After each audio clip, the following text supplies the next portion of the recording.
And I told my sister, I cannot move, I feel my leg is broken and whatever. She said, oh, stop talking nonsense, your leg not broken or whatever. And then when she see my leg, she starts screaming, ah, what's wrong with her? So I tell her, call the ambulance, you know, whatever, because my mom and them was not there. They went to the market. And we're talking about the same leg that was dislocated. Sorry. That you fell. Torn ligament, yes. Okay. Yes. Not properly healed as yet. No. And I had the bandage, you know. The bandage was on? Yes, I had the bandage on. Yes. So then she called the ambulance and they came and whatever. But they came, as you know, Dominica ambulance. They didn't have any tray or anything to put my leg and, you know. So it did further damage to the knee. And then remember, I'm very tall and I'm heavy. So when they put me on the stretcher, like the leg was kind of hanging, you know, because it's loose. So it just kind of hanging there. Anyway, they brought me to the hospital. When they brought me to the hospital, they took me to the hospital. That's when I started getting the pain because I'm only moving, you know, the blood started flowing again and stuff like that. And they said they couldn't give me anything because they had to do an x-ray first. Then they did the x-ray probably like 3 to 4 hours after. By that time, the blood had stopped flowing through the rest of the leg. And they said they had to do emergency surgery. They were supposed to do the emergency surgery at 6 o'clock. The surgeon didn't show up, so then they did it around 9. They did it around 9. Next morning I got up, I couldn't feel my leg. So all of this time, what is going through your mind as to what's going on with your leg? To be honest, I wasn't thinking of anything. I was just in so much pain, and they didn't want to give me any painkiller and stuff. I couldn't even think of anything than just getting rid of that pain. Yeah, and so I suspect you did not sleep at all that night. No. Well, they brought me to surgery at 9. At 9 p.m. Yes, 9 p.m. And then I woke up around 3, and then I was in so much pain and the leg was numb.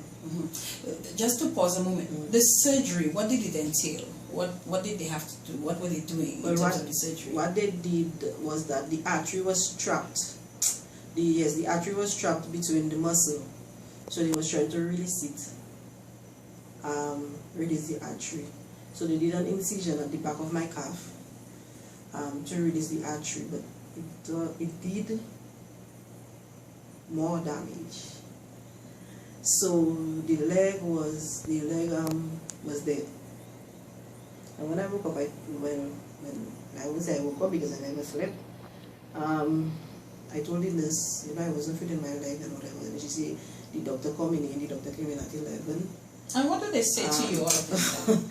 What are they saying to you? Because the nurse is like, she can't give me anything because the doctor only prescribed paracetamol and blah, blah, blah. And then my mom came. I told my mom, I'm not feeling my leg. The leg was already black. So she went to the nurse and she said, nurse, you know, my leg is black. So the nurse said she cannot do nothing because the doctor is not here yet and blah, blah, blah. So she asked, where's the doctor? She said, well, he's at his office. So my mom went down to his office to tell him she needed to get her daughter out of there because her daughter leg is black, you know. And he did not want to sign the release form.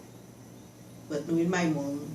And when your mother is referring to getting you out of there... To bring me to Martinique or somewhere for them to so that they can check. And we're talking about the day the fall happened. The next day. By the next day, your mom wanted to get you out of Dominica. Because I was already done low already. You know, I couldn't really speak. And then the doctor told her she had to go to the ministry to get... I can't remember, I think it's ministry we have. To get the ambulance and blah, blah, blah, blah. Or whatever. And she said she begged and she screamed and she wailed. And then he decided to come to the hospital to check me and whatever. And they still didn't want to give me the release form. They said they can deal with it and blah, blah, blah, blah, blah. And she said, no. I mean, we have the money, let us go. You know, we want to so go. So you could afford to go yes. where you wanted yes. to go to? Yes. So 2 o'clock, she's still at the ministry trying to get everything finalized for the ambulance. 3 o'clock, they called from the ministry to say to get me ready, you know, but she was still at the ministry. To bring me down to the airport, to the Kenville airport for the ambulance at 4. I was there at 4. After my mom left the Ministry of Health, I don't know, apparently they forgot to call the ambulance. I was in the I was at Kenville airport from 4 to 6 o'clock.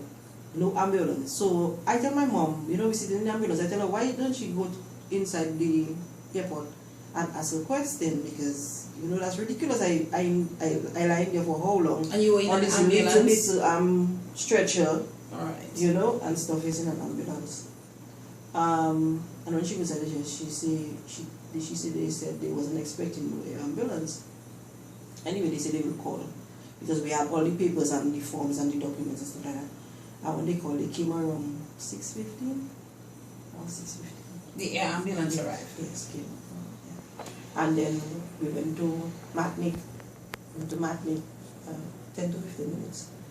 When we went there, 6 French doctors came down because I was already done with why I couldn't speak.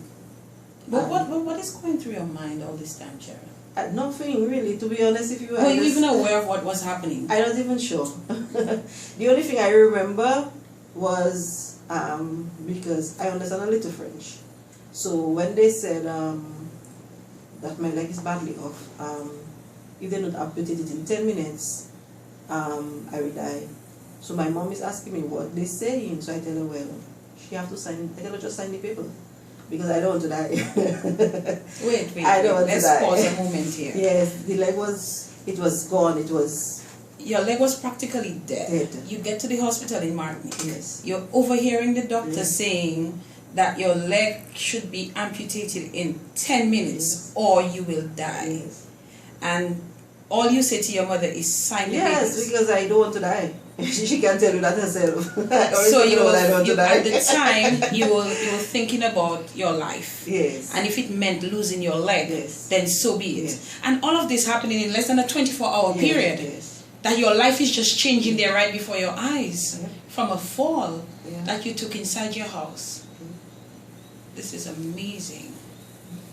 So you tell your mother to sign the paper, and what happens? She signed it because she started crying. Well, obviously, didn't you start crying? No, I never cried. You're a tough lady.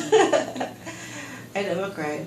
My mom started crying, and she didn't want to sign the paper because she didn't want me to lose my leg. But I'm like, you know, let's sign it down. Decided that's your life. Yeah. And before she signed the paper, they took me and they went with me one time because if I get a blood clot, they were saying about blood clot. They was worried about blood clot and stuff like that. And then they did this surgery. They cut me below the knee, just above where they did the incision in Dominica. So they cut me below the knee, but the incision was so bad that they had to amputate it 15 days after above the knee because it was still rotting from below the knee to up. So within that time, I had 2 amputations in 15 days. My goodness. In 16 days or 17 days, your life just took a different turn. Healthy young lady had just taken a fall a month before. Yes. Okay, a torn ligament, you know, you heal from that and so on. And then a month later, another fall. Yes. And 2 days later, your leg is amputated. And you're telling me you did not cry? No. I guess I accepted it, right, when they said that they don't amputate the leg in 10 minutes, I will die. Because as I tell you, I don't want to die yet. That's one thing I'm not ready to die yet. Do you know that before, in a normal circumstance, before an amputation is done, the person is supposed to go through a process. Yes. You're supposed to be prepared.